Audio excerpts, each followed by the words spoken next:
به نام خدا و عرض سلام خدمت همه بینندگان عزیز. امیرشاه یزدانپناه هستم، یک تن از باشندگان ولایت هرات. امروز با جمعی از دوستا بران شدیم که بیاییم در این فضای بسیار خوب به ساحه بند پاشتان. امروز خب بین هفته اگر شما در روزهای جمعه بیاییم، هزاران تن از هموطنان ما در این بند جمع میشن و حضور مییابند به خاطر تفریح و سیاحت. امروز هم بران شدیم بیاییم از فضا لذت ببریم. دیگه خدمت شما عرض کنم کار ساخت بند پاشتان 90% پیشرفت کرده و با پیشرفت این 90% حضور هموطنان رو میبینیم، شور و شوق رو میبینیم. انشالله که امیدواریم که این بند باعث ای بشه که در اقتصاد افغانستان و در زیبایی های افغانستان بیفزایه. اگر از یک بود نگاه بکنیم میبینیم که هزاران تن از هموطنان ما با وصف سردی هوا حضور میابند در این ساحه به خاطر تفریح. با امنیت کاملی که فعلا به وجود آمده با خاطر آرام میآیند برای آرامش و همچنان در آینده میتونه اینجا مثلا ماهیگیری بشه، دکانا بشه، چیا بشه، کانتیا بشه. به وضعیت اقتصادی هم میتونه خیلی تاثیرگذار باشه. ما معمولا اوقات فراغت با دوستا میاییم برای سیاحت و تفریح. امروز از امون روزهای فراغت بود که آمدیم. معمولا هفته 2 بار میاییم به این بند پاشتان. خواستم اول از مسئولین اینه که انشالله به زودترین فرصت این بند پاشتان پروژه تکمیل بشه، چون به وضعیت اقتصادی بسیار تاثیرگذاره و همچنان طبق گزارشاتی که از مسئول پروژه بند پاشتان ما داریم قراره که در این بند با جمع‌آوری 45 میلیون متر مکعب آب ظرفیت تولید 2 مگاوات برق داشته باشیم. و از هموطنان عزیز خواهشمندیم که وقتی در این ساحه میآیند از نظافت جزء ایمان است. نظافت کوشا باشن انشالله در حفظ نظافت. همین خواهش رو داریم. علی احمد هستم از ولایت هرات ولسوالی کرخ. دیگه ما داخل بازار کرخ دکون داریم، فقط اینجا ماله که همین چند وقت اینجا اوگیری شده، مردم به میله میایم. ما یک دکونک سیار تیار کردیم، از اونجا بساطی برمو داریم میاریم اینجا از صبح تا به شام. یعنی هر چی خدا نصیب کرده باشه سودا میکنیم و پس شام میریم به دکون. یک تقریبا 3 هفته الی 4 هفته میشه که اوگیری شده، فقط تا به حد کمی فقط اوگیری شده. بعد این سرک واسه که قرار بره زیر او تال سرک تیار نشده. سرک که تیار بشه بخیر باز اوگیری بیشتر میشه. بعد این نویا اینا همه کلا میره زیر او، بعد وسعت او هم بیشتر میشه دیگه او شاید تا سال آینده به خیری کارا این خلاص شه. مردم ولسوالی کرخ عمل دوربر 100 و چند تا اریزه کردن به خاطر غرفه و این چیزا به این منطقه. باز فعلا اجازه نیه چون اوگیری نشده، کامل معلوم نیه کجا خشکیه کجا اوه. تا به خیر اوگیری بشه باز معلوم میشه دیگه. باز میتونم بیان غرفه بزنم، هتل بزنم، خیلی شغل ان شاء الله. باز اوگیری از دیگه به حساب تفریح اینا خوبه، به حساب مردم کرخ حتی ارزش زمینای نم بالا میره. بعد رفاهیتی واسه مردم هم هسته. اوزی هم خب به درد میخوره، به حسابی بیشتر مناطق شهر میتونم خیلی جار مثلا اویاری کنم. بچه‌ها جوانای نه هستن میام اینجا به تفریح، هر کدوم هر چقدر پول داشته باشم میدن بابا سودا میگیرن دیگه. در کل خوبه، هر روز میایم اینجا هر چی خدا نصیب کرده باشه میشه دیگه. 2000 3000 4000 هر چی بشه. باز روزای جمعه شلوغ‌تر میشه دیگه، کاروبارمون بیشتره. سلام، بنده غلام سخی باشنده ولایت هرات. اوره فامیل آمدیم به تفریح به بند پاشتان. منطقه خوبیه، واقعا نزدیک به شهر، جای تفریحی. امیدواریم که بهترتر شه، سرسبز شه، درختچونی شه، عوض زیاد شه انشالله. زمینه کار، زراعت و همچو کارا به انشالله به باشنده ولایت هرات مساعد چه بتونن از این فقر اقتصادی نجات بیافن. پروژه عامل منفی این انشالله نه تنها به ما که فعلا نو شروع کرده به حساب دولت به این کار، نه به ما تنها بلکه با آینده به فرزند انشالله این چیز خوب مفیدی انشالله. امیدواریم که بتونیم نه تنها ایراتیا بلکه تمام افغانا بتونن از این پروژه حمایت کنن، در سه نظافت و نگهداری از این همکار باشم خدمت مسئولینی که در رأسه. ما قبلا که اینجی نبود میرفتیم طرف بند سبزک هم میرفتیم، طرف بند بغرچهر هم میرفتیم و اینجا شده اینجا بهترتر انشالله، بلکه بهترتر هم بشه از این ناهلشونیش انشالله. این خود نو افتتاح شده انشالله.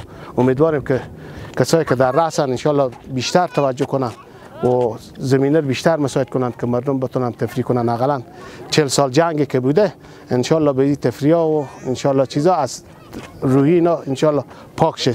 از مردم که مسئولین بیشتر رول دارن. فکر میکنم کار مسئولینه.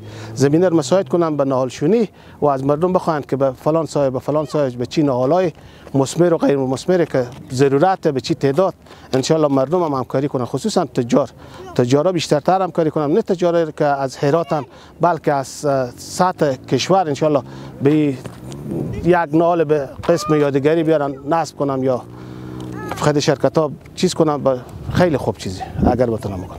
اسم نظیر احمد یک از شهروندان شهر هرات.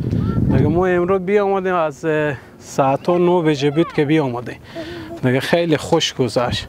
انشالله که از این جا بیترتر هم بریم و دولت تیار کنه که ما بتونیم خیلی فامیل خوب بریم اینجا تفریح کنیم ساعت متشه. ما بیشتر سمت بند ورچر میریم دیگه گاهی هم طرف کروخ میریم دیگه این تیوی که باشه که خوبه دیگه یعنی ساعت آدم بیشتر تیر میشه و هم از او استفاده میکنیم. به این بند سوزک هم برفتیم جا خوبی بدن طرف بند سوزک دیگه باکم از این امنیت هم بیشترتر باشه که انشالله بتونیم دیگه جا دورتر هم بریم مثل بند سلما و اینا هم بریم دیگه فعلا خب الحمدلله امنیت هم هسته امنیت هسته میتونه خیلی فامیل خوب آزادتر و بیتر بیایم اینجا ما گشت گذار کنیم. دیگه بند سلمه خود شما خبر دارین که سرک خومه دیگه اگه سرک اسپورت باشه مردم جا دورتر بیشتر میرن با اینجا خب به شهر نغزی که آدم و 100 هفته هم میتونه بیاید با جا دورتر که هستم اگر دیگه سو وقت دیگه پلان کنی بری یعنی با دیگه که را دورتر هسته دیگه اینا با آدم میتونه 100 هفته هم ساعت 11 12 بیاید تا 3-4 بجه هم اینجا بشی پس بری بخونه خوب به خاطر که به شهر نغزی که ما از صبح اینجا بیامدیم هم مثل هم دیگر براره منتها بعض دوستا خیلی موتراخو میاین صدا ضبط خود خیلی بالا میکنم مزاحمت با این فامیلا میشه. یعنی خواهش دارم که خود این دوستا رفیقایی که میایم به اینجا همین صدا ضبطا خود پیگیری کنم که مزاحمت به دیگه فامیلا و دیگه مردم نشه. دیگه الحمدلله دیگه هم از حساب امنیت و از حساب یه ورن خب میبینی خیلی یعنی برای ما خوش گذشت دیگه انشالله که امنیت هم از این بیترتر هم بشه. فعلا خب الحمدلله خیلی امنیته. فیروز احمد برار کوچک شما برار باشنده شهر هراته. جانا با فامیل آمدیم با دوستان آمدیم خدای اقوام واقعا ساعت ماتر شد. از دولت ما خیلی تشکر میکنیم که بنده آبی درست کرده و به ذخایر آبی همین خیلی خوبه. دیگه لالا جگر ما خوب به ولسوالی هرات 11 ولسوالی برفتیم به چشت شری برفتیم بند سلما واقعا بند خوبی بود ساعت آبی خیلی بود خب تا راه خیلی خراب بود. این مسئولین محترم همین راه از اسپورت کنم خیلی خوب میشه به مردم ولسوالی و به حساب تفریجا اینا. دیگه به غندار رفتیم بند دوله اگه اشتباه نکنم خیلی بند خوبی بود دیگه جا خوبی داشت. دیگه به فرار رفتیم به انوردره همینجا ما بدیدیم اگه همینجا هم به فکر بشن خیلی جا خوبی میشه شاید بند بی هم بشه جور شه. دیگه به بند امیر رفتیم به ولایت بمیان اونجا هم خیلی بند خوبی بود که دیگه شاید خیلی جامور مشهور باشه و مردم زیاد هم میره دیگه این مسئولین بزرگوار اگه بتونن انمی که جا تفریح جدید جور کردن به نام پاشتون امیر اگر نالشونی کنن خیلی خوب میشه گرد خاک کم میشه دیگه همین جایی که دوردست اگه راهار تیار کنم جایی هست که هنوز مردم بلد نیه و اونا رو جور کنم دیگه خیلی خوب میشه مردم رو بگن که کجا هست که مردم برم دیگه باز روی و روان هم خوبه دیگه انشالله مسئولین هم که کار خوربه کرد خیر بینم مردم هم که انشالله ساعت آگاهی و بالای بازم به منایس برادر خوردین این گفتنیر داریم که به همین جا تفریح میایم کوشش کنم همون چیزی که استفاده میکنم همون آشغالای پلاستیک که دیگه چیزی همون جمع کنم خیلی خوب ببرم خودم حال دولت ما خیر بینه یک ابتکار دیگه به خرج داده که همین موترار خلاصه قرارداد کرده همچی میایم میبره دیگه پول آشغال هم که بلا برق میگم زده خیلی کار خوبیه.